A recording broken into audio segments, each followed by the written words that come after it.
Welcome to Peg Warmers. I'm Kevin. I'm Jordan. And we're here to talk about toys. We've got Jordan from GeekAnything.com back. Yep. So glad to have you back on. Absolutely blessed to be here. Very excited, as always, to talk about toys. So we've previously done an episode about Funko and Mini-Mates and their uniform design styles. Yep. And we also did one about Pointless Toys, which is one of my favorite episodes. I really like that one. I had a really good time with both of those, but Pointless Toys is absolutely one of my favorite things to collect. Yes. So that's like a really easy thing for me to go over. We could probably work out a sequel at some point. It definitely made me think about and appreciate the weirder things in my collection more. Like, you had brought that weird Luke Skywalker. I almost brought him another time. Well, I have like a goofy. It's not quite as bad, but there's a Bespin Luke that's kind of got a weird look to his which face. one you're talking He's about, kind of in 'cause I have agony, him. and I was like, man, this guy could totally be partners with the Jedi Luke. Is that the one that came with like the part of the thing he dangles off of? Yes, on the suction cup, He's and his missing the hand hand. comes off. Right. Yeah. I know exactly which one you're talking about. I also have that one because it's also really just goofy looking. The only other really weird Star Wars one that like I thought about buying that's not weird because it's an alien, but it's just they made C-3PO where his eye is being ripped out by Salacious Crumb. Very scene specific. It's like very, very specific, and it's apparently really hard to get. I stumbled onto him once or twice at a convention, and it was more than I wanted to spend. Okay. But I was just like, I really kind of want to get it just because of how like silly it is, and again, kind of pointless because how often are you going to have your display set up with 3PO laying on the ground having his eyes ripped out? You need a choking Jabba variant there too. Yeah, with his tongue exactly. out Like you'd for have to that have one the scene. full diorama set up at that point. I mean, That's how I want my sail barge set up. That exact moment in Return of the Jedi. We should spend hundreds of dollars on the sail barge just to have C-3PO with his eyes ripped out, and you have to have Jabba getting choked out by Leia. You could probably use the Jabba from I think the episode 1 line that actually has the ooze that comes out of his mouth. That one might work.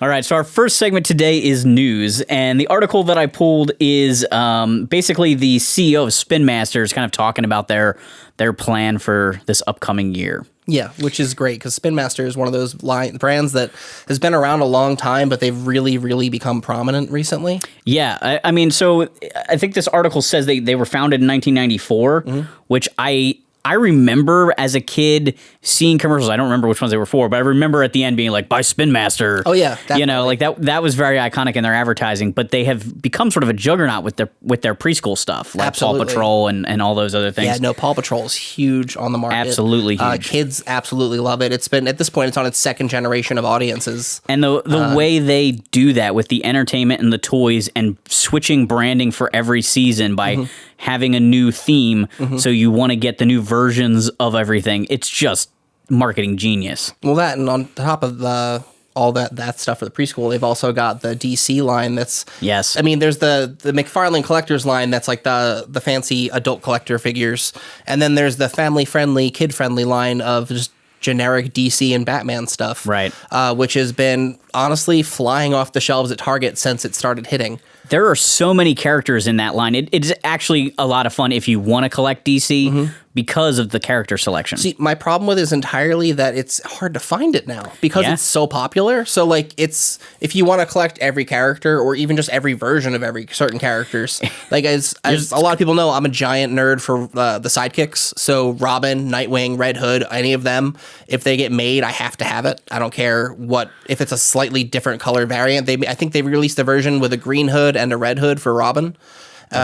Or a black hood and a green hood, and I had to track down both of them, and it was impossible. That line has a ton of repaints. A lot of repaints, and I keep buying them because they're just really great figures. And on top, like they're small scale because they're only 3.75 inch. That's actually my favorite scale, like because I grew up with G.I. Joe and vintage Star Wars. See, I grew up on that scale, but I hate that scale. Okay. Because it often hinders the level of articulation you can get out of it. It's true. It often leads to less detailed sculpts. For this Batman and DC line, it makes sense because it's like a sort of simplified, like stylized They figures. almost look like they're a cartoon character. Exactly, and that works really well for this brand. Right. So, like, I really enjoy it, but they've managed to work in a lot of articulation to these figures. Like, honestly, if they had wrist articulation, I think they'd be pretty much perfect. I think that's the only thing that I felt was missing from any of them because I've got a lot of them. The one thing I'm not super wild about, and I'm not even sure if they're still doing it, but in the first wave, they all had like blind bag accessory kind of things. They're still doing that. And they seemed kind of generic and not really super character specific, and maybe they are, but They like, are. oh, okay, Yeah. But it was just like armor pieces and stuff that just didn't really didn't necessarily match like what you would picture from the comic versions of the characters. They're just sort of goofy add-ons. So what I thought was neat about that was actually that they had, for the first few waves at least, I'm not sure if they're still doing it because I honestly stopped looking at the packaging when I opened them because I open everything. As a toy collector, I have to have everything open. So they had each figure, there's like 3 different... what's the word I'm looking for here? They have like almost like a create your own adventure kind of situation. Okay. So there were 3 different themed adventures in the first wave or 2. Yeah, I noticed and that. The accessories were different depending on which adventure your figure belonged to. Okay. So like for Batman, the same Batman figure, there are 3 different sets of accessories you could potentially get with them. Okay. The same thing with Robin, Joker, like any of them all come with one of 3 sets of accessories, which makes it even harder if you're a completist, like holy crap. It's really hard to get all the pieces and accessories, and then one of those 3 sets comes with like a special chase piece of armor for Batman. Okay. So you get 2 pieces for your regular dude, and then the one for Batman. You get like a gold armor set, I think. Okay, so I think that because I got a gold chest plate, but not with Batman. Yeah. And I was like, that's what made me think they were just sort of random accessories. Yeah, no, because I think it came with my Joker, and I was like, why would he have this? Yeah, Joker has a chest piece. I know Robin has a helmet. Okay. Nightwing had, I think, gloves, and someone else has boots. Now it makes a little bit more sense. I just thought it was like random accessories. Yeah, sort so of. it's mostly themed to your character. Okay. Like every version of Nightwing comes with the Eskrima sticks. Okay. But depending on which version you get, you might get the sewer version, so they're green, or you might get the Fighting Mr. Freeze version, so it's clear blue with crystals. Okay. So it's like they do all these different versions of it, but like it's just this kind of genius marketing tactic, really. Oh, for sure. That Spin Master has come up with, that they're really just on top of that whole thing. Like they said, they're destroying as everything else on the market right now as far as like superhero toys for kids. Like I'm not really seeing a lot of output from Hasbro right now on the Marvel side of things. Right. But like the DC stuff flies off the shelves. Like you just don't see it. And I always liked like the DC Imagine X stuff. And this is just sort of like just slightly older, you know, like while the Imagine X stuff is for like 3 and 4 year olds. Yeah. This gets the 5, 6, 7, 8 year olds into the world of the superheroes, which is cool. And the Imagine X stuff has always been super creative and fun. And I have way too many of those also. And the vehicles even especially, or the play sets. Right. They just have so much great display value, even though they're for like little kids. Yeah. They're just really fun and stylized, and it's hard not to love them. Or they did blind bags for those also.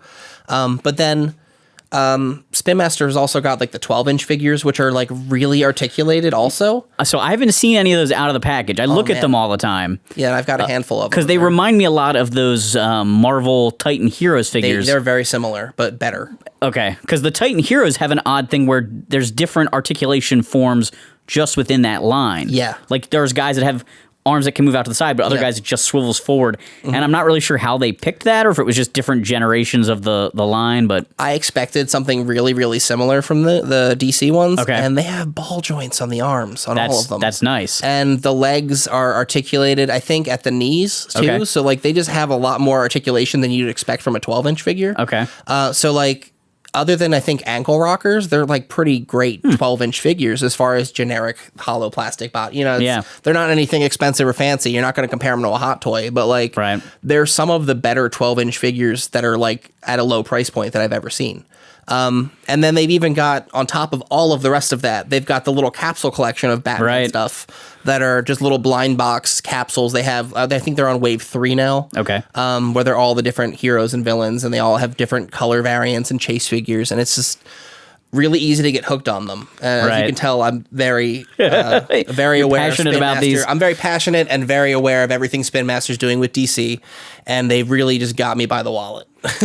So here's the list of stuff Spin Masters has coming up. Some of these are more kid-friendly than others, but Paw Patrol sees the introduction of the new theme, Rescue Knights, in the spring, and Big Rig Pups in the fall.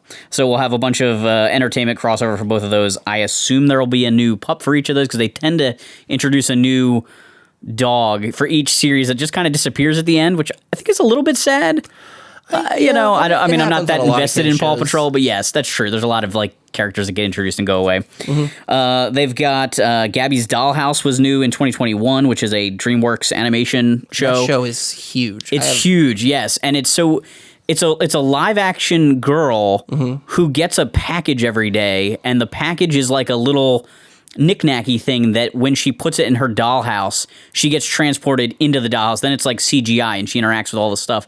And it's a really neat concept for a show. Yeah. And it definitely is super toyetic in that sense Absolutely. because the kids get all that stuff and can imagine they go into the dollhouse. So it's a pretty smart brand to market. Absolutely. No, I have a toddler. Yeah. And they watch it at the sitter's house. And Okay. It is like one of their favorite things. There's very few shows that girl watches.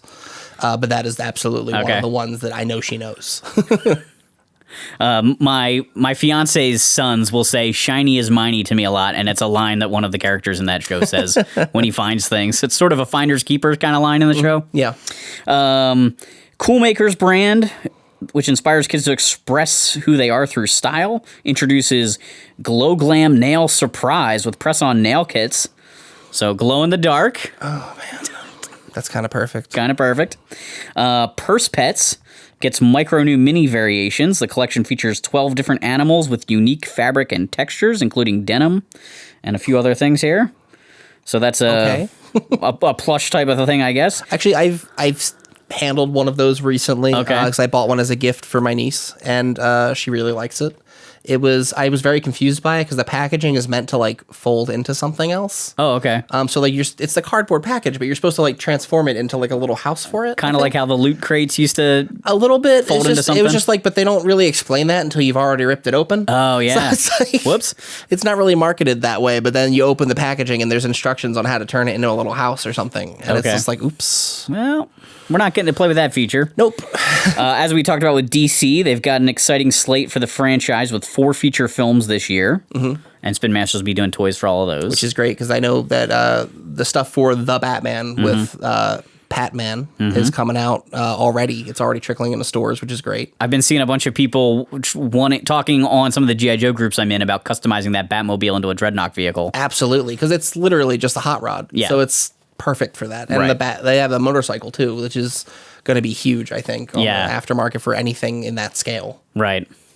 And then they're set to launch this year with Brave Bunnies line, which is they're the master toy license for this series. It's a preschool show produced by Glowberry. Never heard of either of those things. Yeah, I've never but, heard of this one. Could be Brave exciting. Bunnies. And then at the end of 2021, it looks like they're breaking into the world of Hello Kitty. Oh, snap. Sanrio. That's a huge brand. Yeah. The question is there going to be like a new animated series to support that line? Or is it something that they think that the brand is recognizable enough that it'll sell? I think based on now I don't know for sure because I don't have a lot of details, but based on their track record, they love to do toys and content. Yeah. And that was sort of a theme in this article with like the DC having movies and stuff. Yeah. So it wouldn't surprise me if we get some sort of Hello Kitty, whether it's a streaming thing or whatever. Yeah, and there's so much Sanrio stuff out there already. Yes, for that sure. I'm sure that the brand is viable and marketable to kids even. So I think that'll be a good move for them. Our next segment is new to the collection. Yes. And Jordan brought something along to share. Okay, so I brought with me the best action, which is from Loyal Subjects, Stripe from Gremlins, who is, as you can see, falling over. Honestly, not the best action. Like I know, obviously, it's like hard to compare something like at this price point. It's like a $15 to $20 figure if you can find them. Normally, mine has the chainsaw in his hands, but his joints are all super loose, so he doesn't stand very well. That's a shame. And the hands I have him like really well positioned now, but the hands have been dropping the chainsaw all day. It's just like hard to compare it to something like what NECA puts out, Right. Which is like high end, super high detailed sculpt. Versus this is something more simplified and fun, and stylized. And I kind of like the fun style of it, the simplified style. But if a toy can't hold a pose, that's an issue. Yeah, it's like conceptually, I appreciate what they're trying to do. They've taken essentially their Action Vinyls line and added like a lot more articulation to it and upscaled it a little bit, which is great. Yeah. Because like the Gremlins themselves are very stylized compared to like some of the other figures in the Best Action line, but from This is the only Best Action figure I've personally bought because I've heard horror stories from people about them so far, and I want to support them because I like the Loyal Subjects. I love. It's a brand that I would love to see really do well. Like I loved the Action Vinyl stuff. Same. Yeah, I like their Action Vinyls. I like their older, less actiony vinyls. Like I've got a bunch of like the Transformers and G.I. Joes, the early vinyl figures they did. So I love them as a company, but like this line has just been not. I mean, it's literally called Best Action. You have to live up to that a little bit. But most of the sculpts that I've seen have been really bad. The paint apps, like Stripe has I didn't realize till after I got him home, but Stripe actually has an eye that's drifted way too far to the left. So it's like very hard to take him seriously in any capacity because he's got an eye that's drifting. He definitely has a body design that's tough to get a toy to stand. Like I always do understand to some degree, like when things are based on animated characters, a lot of times they have really big heads and really tiny feet, and that makes it tough to make a figure. But still, the head shouldn't pull him over. I do really appreciate that he's got like he's got an arm swivel here plus the ball joint. He's got double elbow articulation. I thought he might have had more up there. He's got a ball joint wrist. He's got like extra thigh swivel. He's got ball joint thighs. He's got plenty of waist articulation. He bends at the torso. He's got the double knees. He's got an ankle rocker. So he's got like a lot of really great articulation put into him. And like they obviously put a lot of effort into this line.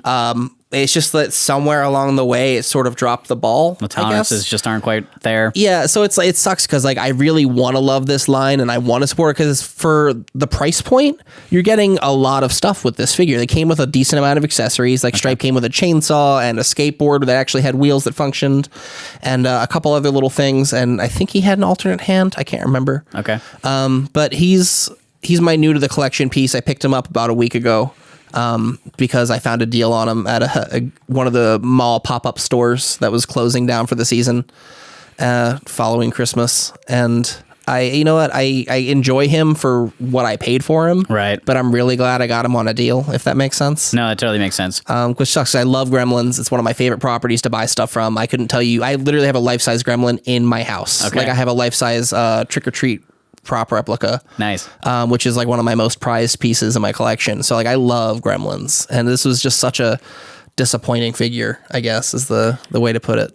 It's so hard sometimes to know what you're getting into, and then it's disappointing when you're excited about a line and then it's doesn't live up to what you're expecting. Yeah, and that's a lot of what this is doing. And I remember I saw the other figures from this line at Toy Fair when they first premiered them. Like I got to handle them back then, and even then I was sort of just underwhelmed with a lot of the offerings.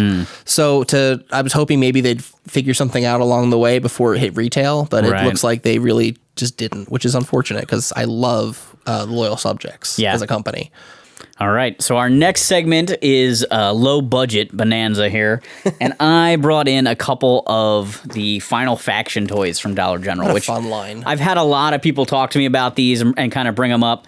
I have not gotten too many of the figures yet, but I just saw these vehicles, and I thought that's kind of an interesting thing to look at because you're really trying to push value when you're getting a vehicle for $1 or maybe $1.25. Oh, yeah, it's the $1.25 go up. Yeah.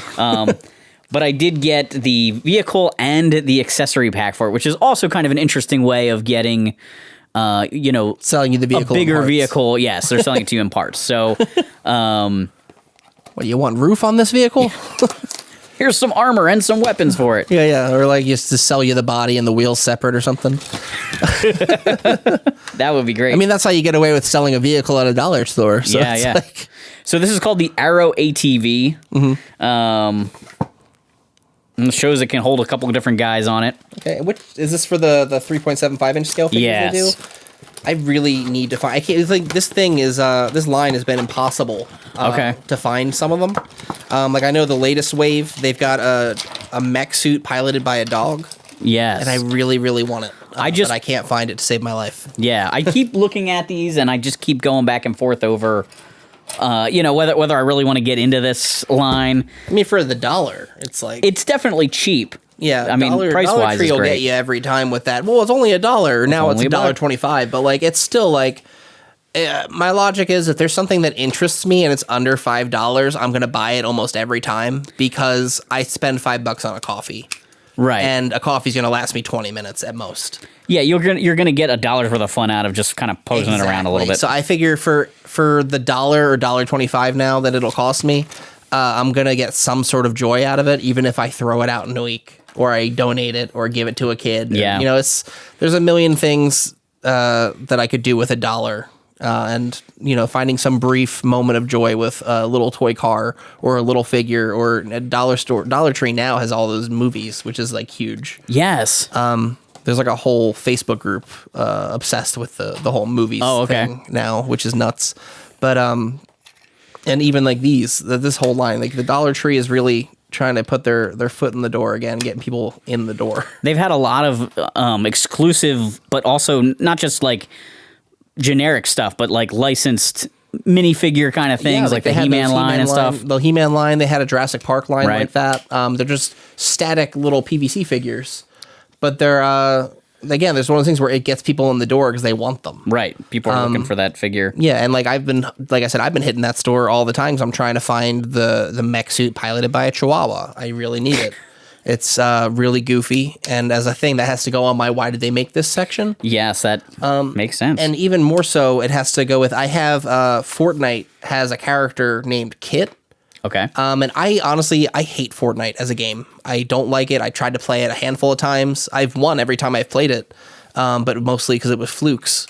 I just got really lucky because I'm good at hiding and then sneaking on people. Okay. So I generally don't like Fortnite, but I really, really love Fortnite's character designs. They do have good character designs. So the general aesthetic and the actual character designs really hook me into them. So I've got a ton of Fortnite figures at home. Okay. Even though I hate the game. It drives my wife nuts because she's like, you hate this game. Why do you keep buying toys? Because like I said, because they make a banana with a shotgun. Of course I'm going to buy it. Right. But back to the point, they have a character named Kit who is literally a kitten who pilots a mech suit. Okay. That has like chainsaws on sticks. And that to me was great. So I've got him in 6-inch scale. I've got him in the 3.75-inch scale recently. Okay. And to me, I need to have the mech suit Chihuahua now. Oh, yeah. To pair with natural the mech enemies suit cat. there. Yeah, it makes sense. It's like the perfect pairing. So now I really need to get him to pair with Kit. Because it's really just stupid and silly, but that's like half of my collection is like buying stuff because it's weird and stupid and silly. Because I'd really rather have a piece that I can have on the shelf and have people come in and be like, what the hell is that? Yeah, little conversation starters. So much of my collection is conversation starters. That's exactly it. This thing is kind of like a snap together model kit. Okay. It does make me think back to when I was a kid assembling G.I. Joe vehicles, only the plastic feels way cheaper. Yeah. It's a little fiddly. In fact, I think some stuff popped out of place that I'd already put in place. Yeah, it looks like it. So, it's dollar store quality. I mean, yeah, but for the $1. So you're basically, like I said, getting the Jeep or the ATV. You're getting the bones of the Jeep. Is the seat going to go back into place? The seat pop out and it's just not happening? Well, and it's inside the cage now, so it's harder to get to. So I could see this being frustrating for a kid if it pops apart a lot. Yeah. I mean, quick super glue will fix that. But. Yeah, you might want to just glue it together if it's for kids. I think most dads will end up doing that when their kid starts getting upset with it. Are these headlights? Are they headlights? Apparently. Oh, they go on here. Sorry. It's a little fiddly, but yes, there's little tiny headlights that go on the side. I don't even know if I have this 100% snapped together, but I'm also trying to be a little bit cognizant of the time. Yeah. So there's the ATV, and then we get armor and guns to really kind of soup this thing up. Okay. So it looks like we're getting a bumper and some shields for the side. So this is the insurance package. This is the insurance package. Yeah. Weapon and armor battle ready conversion kit. Because this is not battle ready. No, that's just like ATV. You got to run to the store in that one, and then you got to get the armor if you have battle. This is like the weekend edition versus the weekend warrior edition. We got armor plates. See, the armor plates look really cool, so like you could easily do something else with those too, even if you don't use them for this. Yeah, these would be great for kit bash kind of stuff. You're building little scenery or whatever. Yeah, like whether you're using it for like minifigures or like you said, kit bashing, right. Like Dio pieces. Be really fun. And a lot cheaper than a lot of other options. We've got some different kinds of weapons here.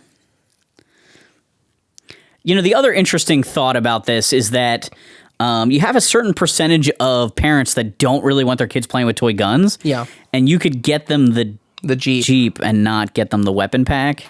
So Okay. it's kind of a way around. I don't know if that's a thought, in the designer's mind, but that's kind of a bonus side. Yeah, and like guns are kind of a tricky subject with toys anymore because like there's For certain sure. lines that just aren't allowed to have guns anymore. Like I know McFarlane's DC has put a no guns policy, I think, on most of their figures. So like, And that's so interesting because there are certain characters that's their thing, and That's their thing. not a lot of them. But yeah, and like I understand to an extent like limiting the amount of guns sold with their toys. Right. But like for example, they put out a Red Hood figure recently for the new Arkham Knights game that's coming up. Yeah. And he's got hands that are sculpted to hold guns with no guns. Mm-hmm. And then he's got, this is my favorite thing in the world, they gave him hand options that are doing finger guns. So he's doing this.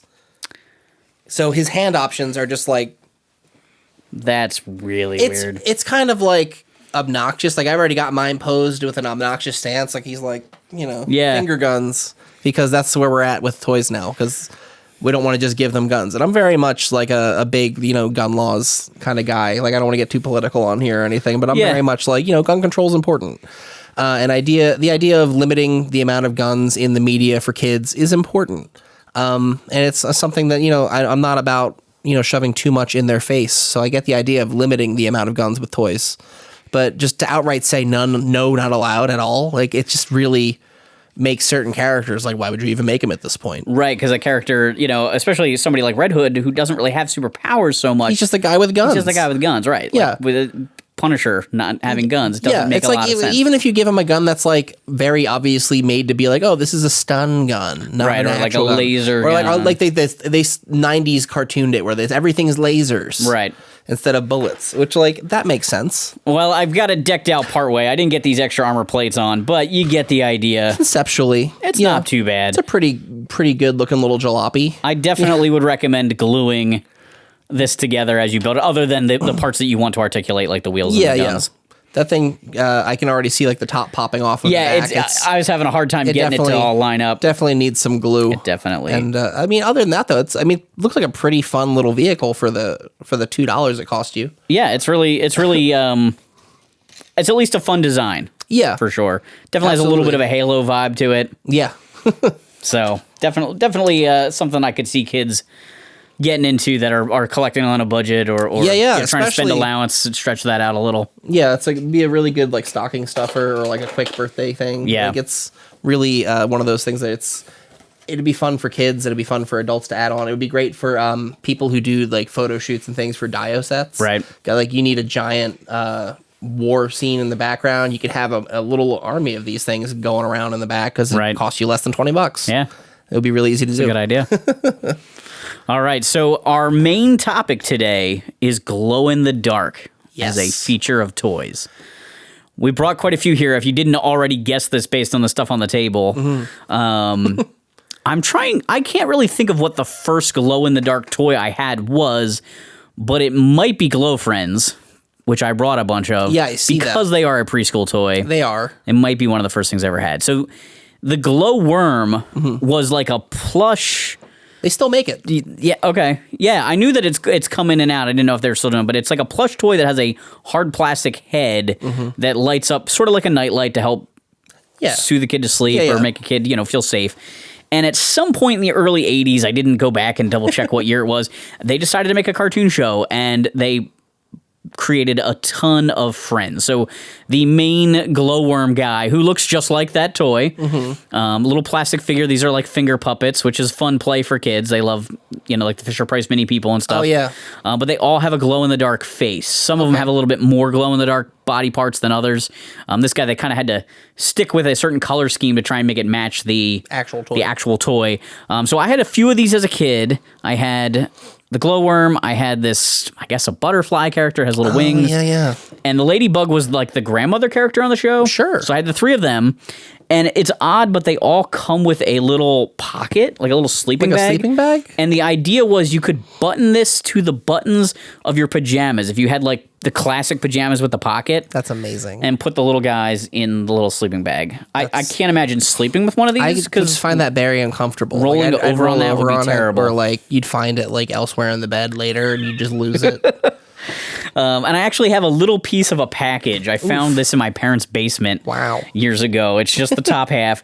So we have Glow Snug Bug, if I can find them here. I think this is... Oh, nope, wrong one. Oops. Blue Hat. This might be him. Glow Snug Bug. Oh, this guy was Glow Bug. The one I said was a butterfly. Glow Worm. Glow Cricket. Glow Spider. I might not have that one. Oh. It's a blue hat. It's Oh, you know kind of what? knitting. I see it. It's Do I have it? Yeah, you got it. It's right next to Scareglow there. There he is. Oh, Glow Spider. Glow Butterfly is over Yes. here. And Glow Bug Granny, which I had pointed out here, and Glow Snail. So that was the first wave, I guess. Mm-hmm. And then some of these other guys came in other waves. I really like the Glow. I'm going to call him Glow Bro with the hat sideways. He might be my favorite This one. guy? Yeah, he looks like a badass from the streets. So a few of these are a little, I think He they're looks just like a like, pill bug. I think some of these guys are sun-baked. They're just sort of an unusual color. Yeah. I'm wondering if he'll glow. I bought a few of these guys, actually a whole bag of these, almost the whole collection, from one of my neighbors was having a yard sale one time, and they had a whole bag of these guys and a whole bag of the like 80s Muppet figures that came on the little sticks. Yeah. But they were all a little bit sun-baked, like they sat on a windowsill or something for a decade. But that's where a lot of these came from, is how I have so many of them. And I've been sort of waiting to talk about them for a while, and I was like, oh, we're doing glow in the dark. I got to finally show off my glowworms. You're sitting at home like, now's my chance. Not really the collection I'm most proud of, but you know, hey. Everyone's got that I've got glowworms. one or two collections that are like not a huge collection. It's like a smaller item that like nobody talks about and nobody really knows about. Like everyone's got one of those, whether they want to acknowledge it or not. I know all of you have one. Where it's a thing where you bought a bunch of it because you got a deal on it. Like I can tell you right now, mine is low key the Van Helsing movie, which I got on clearance, and I really love the castle, but the figures are all just in the house somewhere. My collection like that, probably the biggest collection I have like that is Land of the Lost. Oh. I have a lot of Land of the Lost stuff that I got pretty cheap one time. Yeah. So maybe we'll talk about that at some point. Maybe another day, kids. And I did go back and watch an episode of this cartoon show, not recently, but a while ago. I stumbled on it on YouTube, and I forgot how like obnoxious it is. I don't know how parents dealt with it. Everybody has one of those like weird Slimer type voices where everyone's talking like, I'm like, ooh, I can't even handle it. A lot of the 80s and 90s shows that we remember so fondly are just very, very unwatchable. Yes. Whether we want to acknowledge that or not is a completely different thing. But like I know I've gone back and tried to watch a lot of them over time because I'm like, oh, they put this on DVD finally. This is great. I wonder why they took so long. I watch it and I understand immediately why they waited so long to put that out and that they only put it out because we kept asking for it. Anyway, don't revisit Street Sharks. You'll regret it. Oh, Street Sharks? Just remember it as it is in your mind because it's great in your mind and it's never going to live up to what you remember. All right. Good note. What do you have over there as a glow-in-the-dark toy? I've got some fun ones. So like the most obvious ones are like, Funko has really latched on to glow in the dark as one of their regular go-to specialty features. It's definitely an action feature that they can build in because since the Pops don't even have articulation, they can't really do any kind of specialty features other than glow in the dark is a real easy. They do glow in the way to dark go. pretty frequently, and they've done a few other little add-ons that I might touch on a little bit later. But like the glow in the dark stuff is like the quickest, easiest one. Like I know Funko has I have Scareglow here who glows in the dark, obviously, because he's probably the most iconic glow in the dark character. His name is Scareglow, so it's like you have to. Yeah. Like I know you've got a few of them over here. I actually brought a handful with me. So I have the Masters of the Universe Origins, which is the new one, figure, right? the newest one, which looks really great. He does. Inspired by the original. He's got a plastic cape. Nice. I actually was doing workshop. So I'm a teacher, and I was in this like science teacher workshop thing one time, and they were talking about transfer of energy, and we had to go find something. This was during COVID, so we were at home. Yeah. So we had to go find something in our house that we could show, and I literally used Scareglow as my example of exciting the molecules in him with UV light to then make it glow. And somebody on the thing was like, wait, where did you get that? Like, they didn't know that Origins was out, but they were a Masters Universe fan back in the day. And so one of the parents? I had this this other teacher from like somewhere else in the country. So I had this weird toy moment on a teacher training. Yeah. I have the original Scareglow here. I don't have his weapon, but I do have his cape. And, you can totally see where the new one gets it, because it's just they're just sort of looks modeled like exactly the same figure, but much very similar. It's like much more articulated, obviously, yes, and made to last a little longer. Right, no rubber bands inside his leg. Yeah. I also have the new Revelations version of Scareglow. And is this like the fancy deluxe version? This is the fancy San Diego Comic-Con or whatever it was version. Yeah. And so when his box opens, it triggers. See if I can get it to work here. There's a button on the... There it is. You close it, so it should work now. So it flashes on the inside and kind of lights him up. Which is pretty cool. So, yeah, it's a neat feature. They're doing a retail release of him. Now, he's hitting right around so now. I don't know. They're similar, but there's a slight difference to it. Yeah. I think the paints are more akin to the original release of the Scareglow, like the more like bone white versus like a greenish. Yeah, this one's very green. Very green. But he's voiced by Tony Todd, so like great. It's hard not to love Scareglow, but like I've got the Funko version, which was an SDCC, I think, exclusive some years ago at this point. He was SDCC a couple years back. And he's apparently one of the harder to get Funko Masters of the Universe figures. And I just got really lucky and walked into the store on the day of release, and he was just he was just sitting there. So I grabbed him. And then I've also got they did Tron, which is fun. So I didn't bring I have the Tron glow in the dark pop. I broke everything. I have the Tron glow in the dark pops, but I brought the Tron glow in the dark Dorbs because nobody talks about Dorbs anymore. Which is Funko's other line of vinyl stylized figures, which I appreciate, but a lot of people just have moved on from because they've sort of ended the line at this point. Yeah, it was a simpler aesthetic. They're much more Fisher-Price body style. Yeah, it's one of those things where it's the people who liked them really liked them, and the people who didn't was everybody else. So I liked Dorbs. I thought they were fun. They were a nice alternative to Pops if you're tired of collecting Pops. They were like something else that, you could get a different version of your favorite characters. Right. And there weren't as many of them, which was kind of nice to have like a more limited version or just another extra collection. Like I know I'm a big Guardians of the Galaxy fan, so I've got my wall of Funko Guardians of the Galaxy Pops, and then standing side by side each character is their Dorb version, and then their Mystery Mini version, and then Pint-Sized Heroes, because they make everything. Speaking of Mystery Minis, I've got glow-in-the-dark Tron Mystery Mini as well, which is also Funko. Okay. I've got, I think it's literally just called the Glowing One from Fallout. Oh, okay. Which is just like a type of radiated zombie, which is fun. And then one of my favorite glow-in-the-dark figures, and I didn't bring all of his accessories, and I regret it, is I have glow-in-the-dark Slimer from Ghostbusters from the Diamond Select line. He was GameStop exclusive, I believe, which means he didn't come with the Build-A-Figure piece for the dioramas, but he glows in the dark, and he has he has alternate heads because his heads swap out. Okay. And you can switch them, and I didn't have time to dig for it, but there's a head that just is full of hot dogs. Yeah. And for some reason, that's like my favorite thing, that they took the time to sculpt a head that's just Slimer full of hot dogs. And that's great to me. He's got fully articulated arms. He's got a really flimsy display stand that makes him float. And there were like 3 or 4 more pieces so he can float like up this high. But but the thing falls apart frequently. Yeah. And realistically, it's meant to just sort of be on display and not move around a lot. Right. So it's... Normally, he's floating right over my rooftop diorama because I totally bought the whole big diorama thing. And then I brought Peter, who I don't actually remember if he glows in the dark or not, but it's Slimed Peter, who pairs really well with Slimer because that's his little spuddy buddy. And that's, I kind of just had to bring both of them. Nice. I like it. Yeah.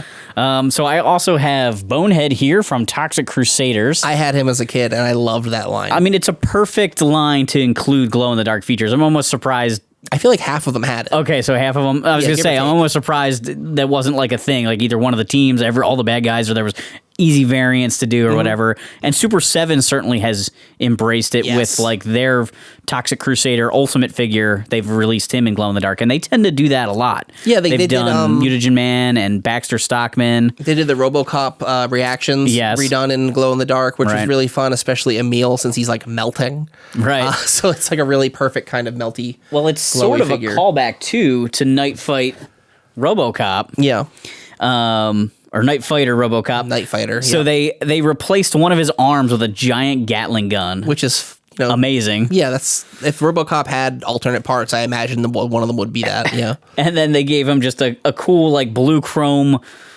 outlines here and there, and everything else is glow in the dark. That's He literally looks like if RoboCop got plugged into Tron. yes. That's like that's the version I'd expect him to be. I think that's a pretty great description of him. I think that might be the only glow in the dark figure they did from that line. There was one or two others. They were Okay. very few and far between. And I know like NECA did a glow in the dark one later, Yes, but like so it's an easy variant for anybody that does a modern collector RoboCop. that Absolutely. you just go with. Glow it's in the really dark. easy. Like we have a very big RoboCop household. Okay. Where my wife is obsessed. Oh, yeah? with RoboCop. It's her favorite movie. Okay. She's actually. I don't want to get too into it because I know this is a family friendly program.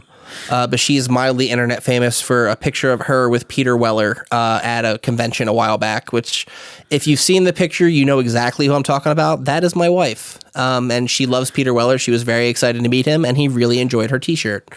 But I don't want to say what's on the shirt because it's not family friendly or Okay. appropriate. So we have a lot of RoboCop stuff in the house.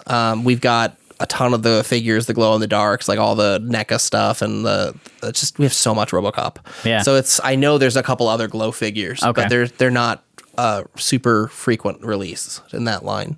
But doubling back to Toxic Crusaders, I know that line had, if every figure didn't have it, almost all the accessories were glow in the Okay. dark. Like I know Toxie came with like a head that was glow in the dark, and I know I had a glow in the dark Toxie when I was a Okay. kid, and a bunch of other stuff.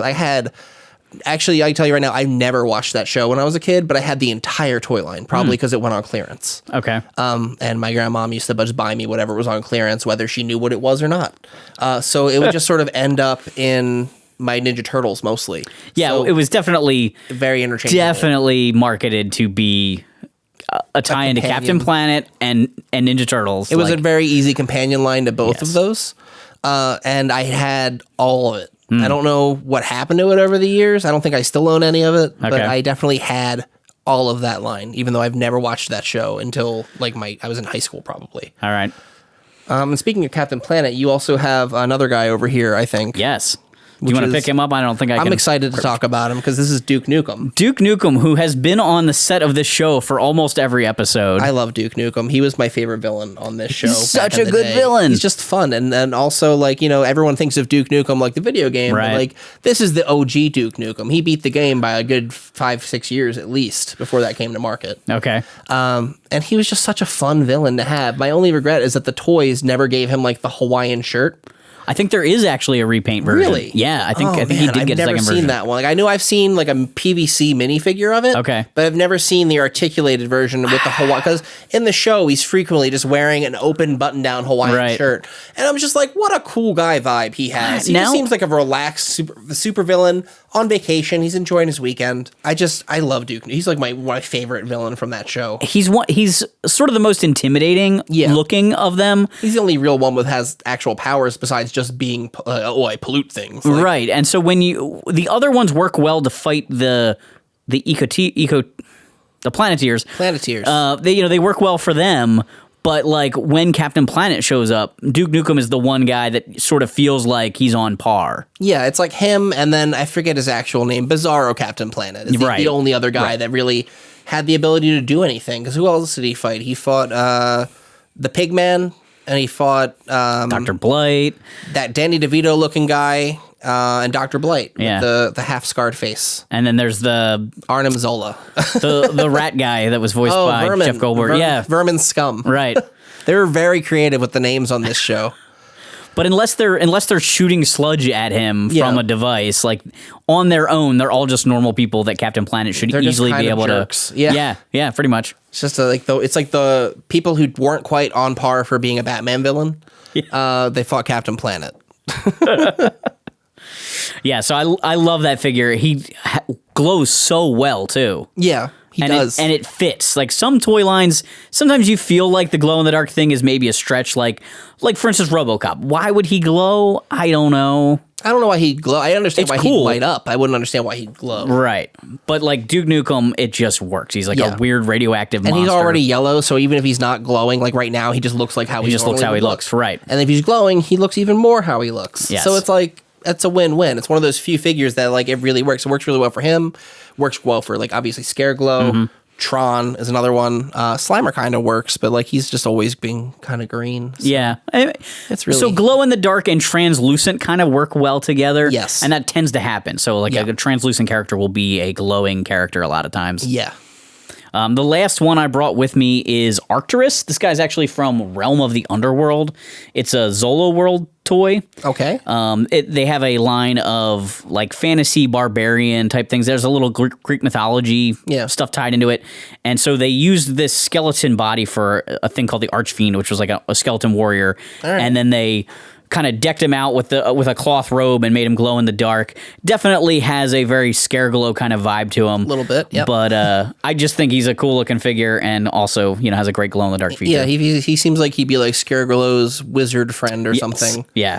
Like he's the guy who makes Scareglow's potions or something. It's... It kind of cracked me up that he has a keychain to him, and then in Motu Classics, Scareglow came with the key to Castle Grayskull as an accessory, and it also seems like a weird little idiosyncrasy between the two of them. And this is from which line is Realm of the Underworlds by Zolo World, and they're the guys who do ZoloCon, yes, which is like that huge toy convention that's in the greater Philadelphia area, generally speaking.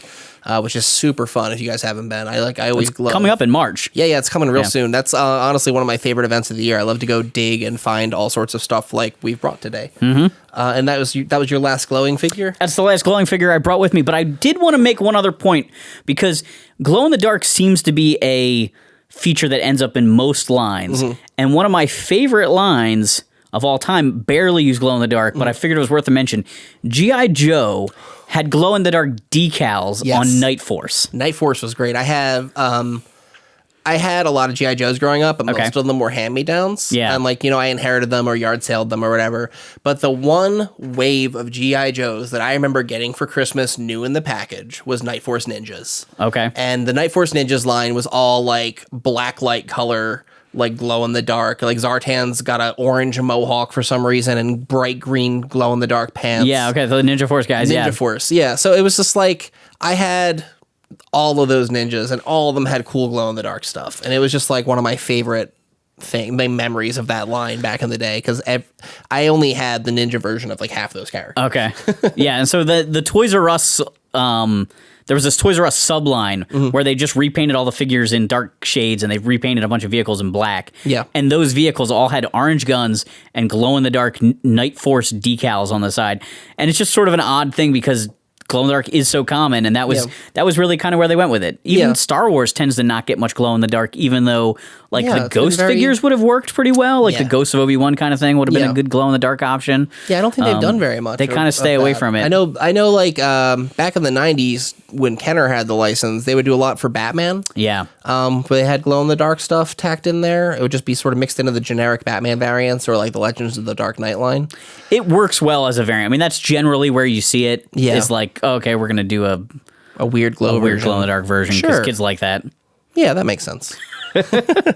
And speaking of like fun variants and versions, I know glow in the dark is like the key focus of today's episode, right? But I really wanted to bring up some of my other favorite things that they do to toys to make them just sort of have a variation to them, so they're not just the generic figures.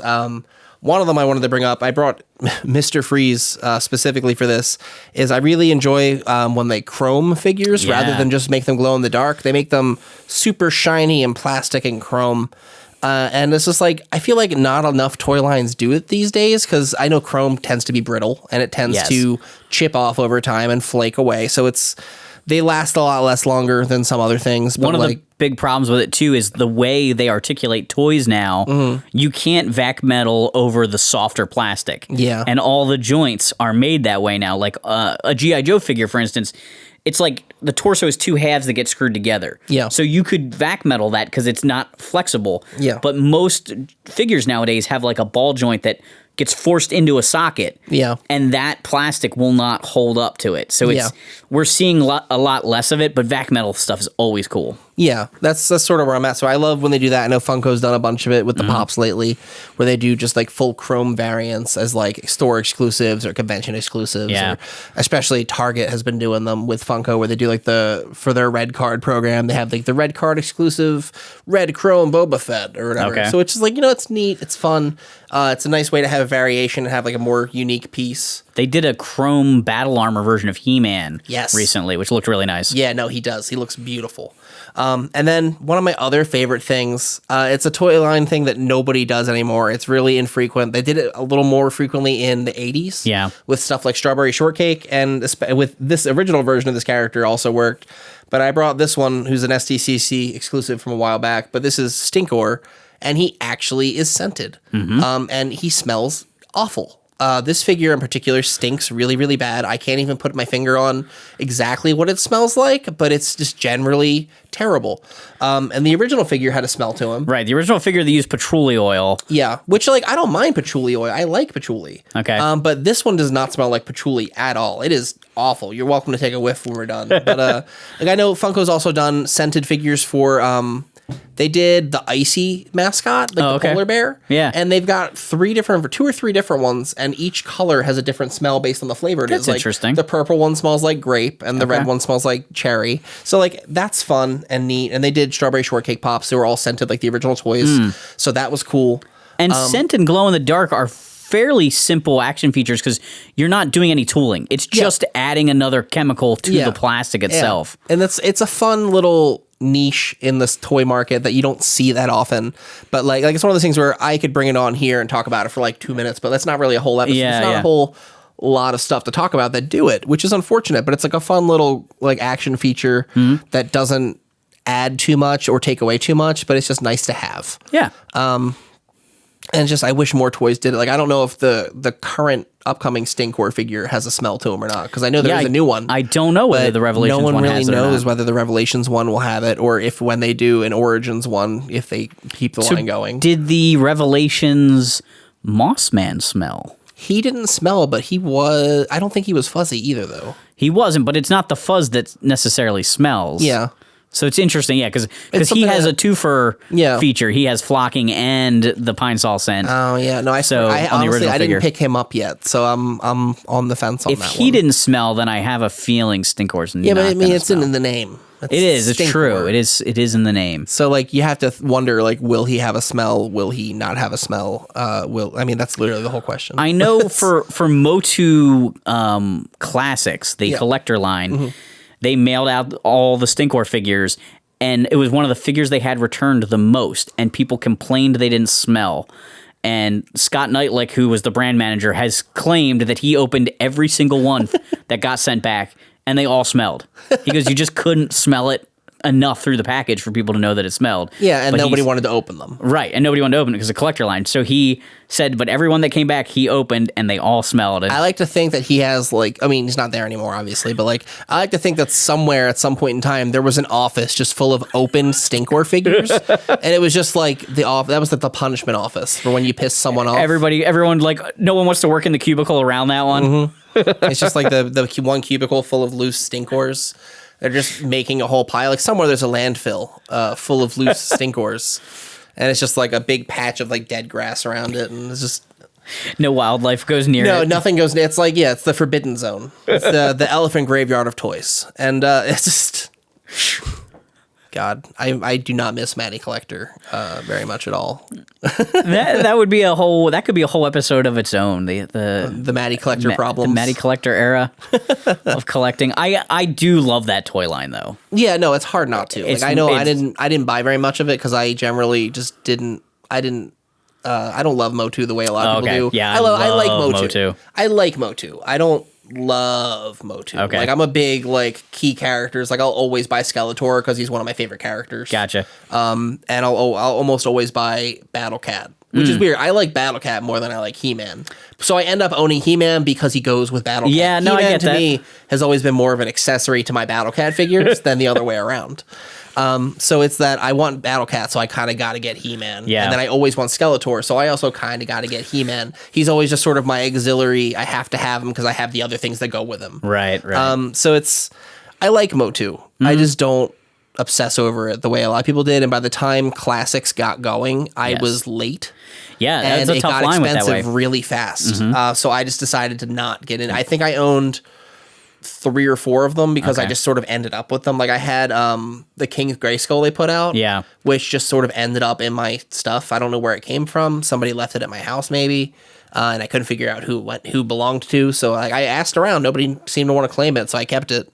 And he was a nice figure. So like I know the line was great. Yeah, the figures really the design of them was fantastic, and the character selection. Like I don't think they'll ever make a better Motu line. Yeah. which is actually my whole issue with Revelations, like and Masterverse in general. I love Revelations though. I want to collect that line, but they're so similar to classics. I mean, and they're not identical, but it's kind of close in scale, kind of close in design. Are you talking about Origins or Revelations? Revelations, Okay. the one that the Scareglow is from. Yeah. I just See, I like I've just the been passing on Revelations it. lines got me like Okay. diving back in, especially now that a lot of the stuff has been clearancing at Target post holiday. Like I got Battle Cat for $20 and I was Nice. really pleased with that. I would jump at Battle Cat because I want to just take his armor off and have him be Cringer. Yeah, no, I'm a big Cringer and Yeah. Battle Cat. I mean, I like obviously both of them because it's the same character, but Right. like, I mean, Cringer and Battle Cat have always been like one of my favorite. Just I remember when I was a kid, I had the originals, and it was just like one of my favorite toys because it was like this is a bright green tiger. Yeah, with no, orange- I like, love- this is fantastic. I just want to play with this all the time. It has no articulation. I love it. Yeah. And it just was like one of my go-to figures for the longest time.